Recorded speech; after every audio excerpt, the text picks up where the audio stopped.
Chapter 29. This chapter described other interesting and wonderful stories of Sai Baba. It was in the year 1916 that a Madrasi Bhajani started on a pilgrimage to the holy city of Benares.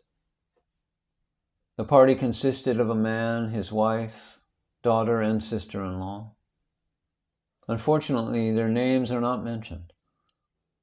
On their way, the party heard that they lived at Shirdi in Kopargan, a great sage named Sai Baba, who was calm and composed, and who was very liberal, and who distributed money every day to his bhaktas and to skillful persons who went and showed their skill there. A lot of money in the form of dakshina was collected daily by Sai Baba, and out of this amount, Baba gave daily 1 rupee to a 3-year-old girl, Amani, the daughter of a bhakta, Kondaji, and 2 rupees to 5 people, and 6 rupees to Jamali, the mother of Amani, and 10 and 20 and 50 rupees to other bhaktas as he pleased. On hearing all this, the party came to Shirdi and stayed there. The Mela did very good bhajan and sang very good songs, but inwardly they craved for money. 3 of the party were full of avarice, deep greed, but the chief lady or mistress was of a very different nature. She had a regard and love for Baba. Once it so happened that when the noonday arati was going on, Baba was much pleased with her faith and devotion, and was pleased to give her darshan of her beloved deity, Ishtam. To her, Baba appeared as Rama, while to the others, the usual Sainath. On seeing her beloved deity, she was very much moved. Tears began to flow from her eyes, and she clapped her hands in joy. The people began to wonder at her joyful mood, but were not able to guess its cause.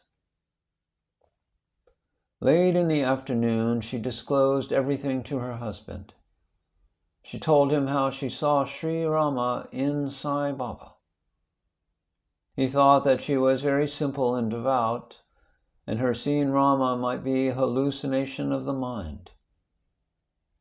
He pooh-poohed her, saying that it was not possible, and that she alone should see Rama, while they all saw Sai Baba. She did not resent this remark, as she was fortunate enough to get Rama darshan now and then. Things were going on like this when the husband got a wonderful vision in his dream one night as follows. He was in a big city. The police there had arrested him, tied his hands with a rope, and put him in a cage and locked him up. As the police were tightening the grip, he saw Sai Baba standing quietly outside near the cage. On seeing Baba so near, he said in a plaintive tone, "Hearing your fame, I came to your feet, and why should a calamity befall me when you are standing here in person?" And Baba said to him in the vision, "You must suffer the consequences of your action."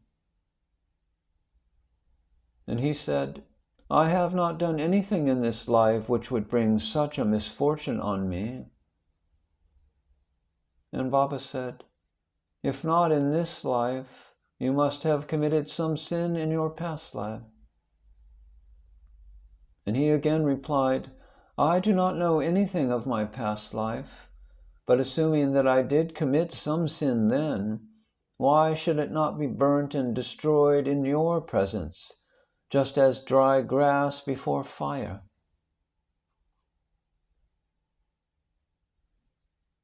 And Baba said, "Have you got such faith?" And he said, "Yes." Baba then asked him to close his eyes. No sooner did he shut them than he heard a thumping sound falling down, and opening his eyes, he saw that he was free, and the police had fallen down, bleeding. Being much frightened, he began to look at Baba, who said, "Now you are well caught. Officers will now come and arrest you." Then he begged, "There is no other savior except you, Baba. Save me." Then Baba again asked him to close his eyes. He did so, and when he opened them, he saw that he was free, out of the cage, and that Baba was by his side. He then fell at Baba's feet. And Baba then asked him, "Is there any difference between this namaskar and your previous ones? Think well, and then reply." The man said, "There is a lot of difference. My former namaskaras were offered with the object of getting money from you, but the present namaskar is one offered to you as God. Besides, formerly I thought resentfully that you, being a Mohammedan, were spoiling us, the Hindus." And Baba said, "Do you not believe in your mind in Mohammedan gods?" He said, "No." And Baba said, "Have you not got an emblem of hand in your house? And do you not worship the same in the tablet by the name Kadbibi, whom you propitiate and appease on marriage occasion and other festivals? Is it not so?" The man admitted all this, and Baba said, "What more do you want?" Then a desire arose in his mind to get the darshana of Guru Ramadas, when Baba asked him to turn back and see. And when he turned, lo, Ram Das was in front of him. No sooner did he begin to fall at his feet that Ram Das vanished. Then he inquisitively asked Baba, "You look old. Do you know your age?" And Baba said, "What? Do you say I am old? Just run a race with me and see."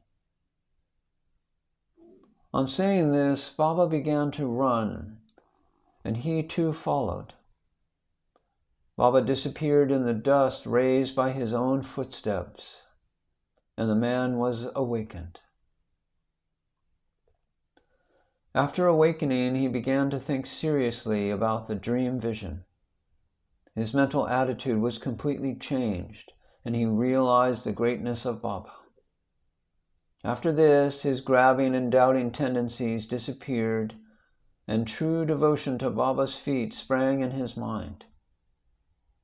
The vision was a mere dream, but the questions and answers therein were most significant and interesting. The next morning, when all the persons assembled in the masjid for the ceremony, Baba gave him a prasad of 2 rupees worth of sweetmeats, and also 2 rupees from his pocket, and blessed him. He made him stay there for a few more days and gave him his blessing, saying, "Allah, God, will give you plenty, and He will do you all good." He did not get more money there, but he got far better things.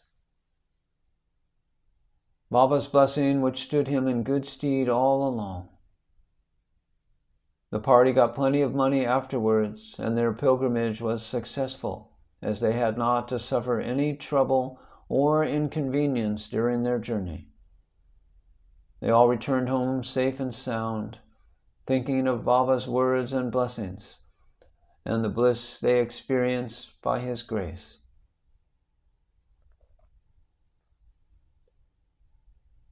This story illustrates one of the methods which Baba followed and is still following, in some cases to improve and reform his devotees. The Tendolkar family. There lived in Bandra, a suburb of Bombay, a Tendolkar family, all the members of which were devoted to Baba. Mrs. Savitribai Tendolkar was published a Marathi book called Sri Sai Satcharitra. It contains 800 abhangas and padas, describing the leelas of Baba. It is a book worth reading by those who are interested in Baba. The son, Babu Tendolkar, was studying hard day and night and wanted to appear for the medical examination. He consulted some astrologers. Examining his horoscope, they told him that the stars were not favorable that year and that he should appear for the examination the following year, when he would be certainly successful. This cast a gloom over him and made him restless. A few days afterward, his mother went to Shirdi and saw Baba. Amongst other things, she mentioned the gloomy and morose condition of her son, who was to appear for the examination in a few days. Hearing this, Baba said to her, "Tell your son to believe in me, to throw aside horoscopes and predictions of astrologers and palmists, and go on with his studies. Let him appear for the examination with a calm mind. He is sure to pass this year. Ask him to trust in me and not get disappointed." The mother returned home and communicated Baba's message to her son. Then he studied hard and in due course appeared for the examination. In the written papers he did well, but being overwhelmed by doubts, he thought that he would not secure sufficient marks for passing. So he did not care to appear for the oral examination. But the examiner was after him. He sent word through a fellow student, stating that he had passed in the written examination, and that he should appear for the oral. The son, being thus encouraged, appeared for the oral examination and was successful. Thus he got through the examinations that year through Baba's grace, though the stars were against him. It is to be noted here that doubts and difficulties surround us just to move us and confirm our faith. We are tested. As the father of this boy was serving in some foreign mercantile firm in Bombay. As he grew old, he was not able to attend to his work properly, and so he had to take leave and rest. As he did not improve during the period of leave, a further extension of leave or retirement from service was inevitable. The chief manager of the firm decided to retire him on pension, as he was an old and reliable servant. The question regarding the amount of the pension to be given was under consideration. He was getting 150 rupees, and his pension half the amount, 75, would not be enough to meet the expenses of the family. So they were all anxious about this matter. 15 days before the final settlement, Baba appeared to Mrs. Tendolkar in her dream and said, "I wish that 100 rupees should be paid as a pension. Will this satisfy you?" She replied, "Baba, why ask me this? We fully trust in you." Though Baba said 100 rupees, still he was given 10 rupees more, 110 rupees as a special case. Such wonderful love and care did Baba exhibit for his bhaktas.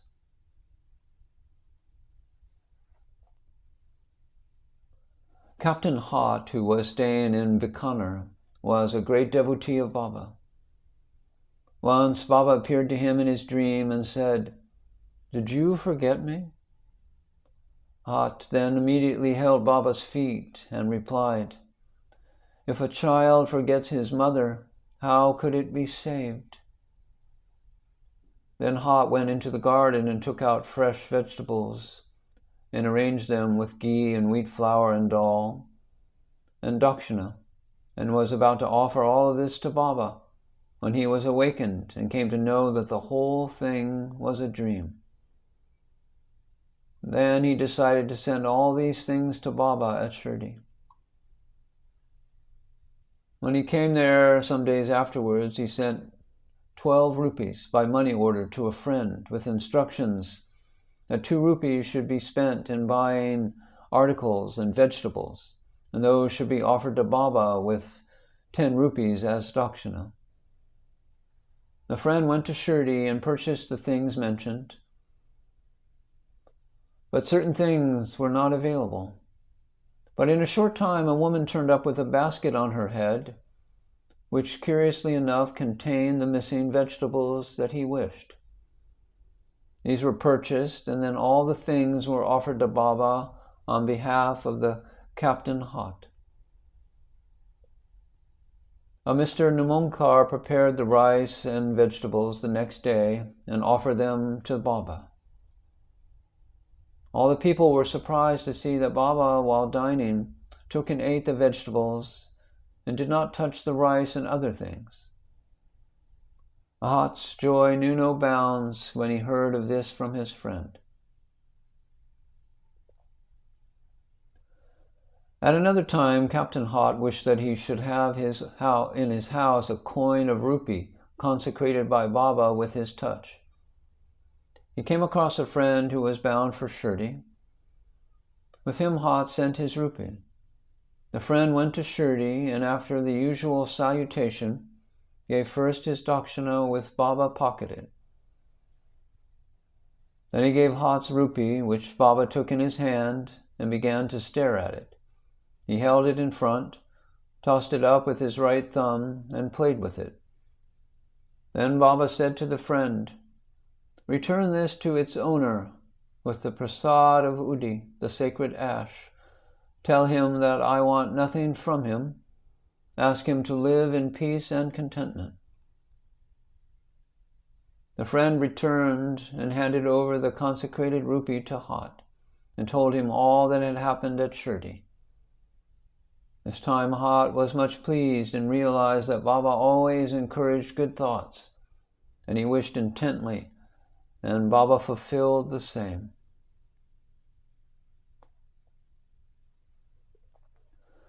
Now let the listeners hear a different story. A gentleman named Navakar loved Baba very much. He once brought a rupee. On one said a verse of it were engraved the figures of Rama, Lakshmi, and Sita, and on the other, the reverse side, was engraved the figure of Maruti with folded hands. He offered it to Baba with a hope that he should consecrate it with his touch and return it to him with sacred ash. But Baba immediately pocketed it. Then Shama spoke to Baba regarding the intention that was meant and requested Baba to return it. Then Baba spoke in the presence of the man as follows: "Why should it be returned to him? We should keep it ourselves. If he gives 25 rupees for it, it will be returned." Then, for the sake of that rupee, the man collected 25 rupees and placed them before Baba. And Baba said, "The value of that rupee far exceeds 25 rupees. Shama, take this rupee. Let us have it in our store. Keep this in your shrine and worship it." No one had the courage to ask Baba why he followed this particular action. Baba only knows what is best and most suitable to each and all. Bow to Sri Sai. Peace be to all.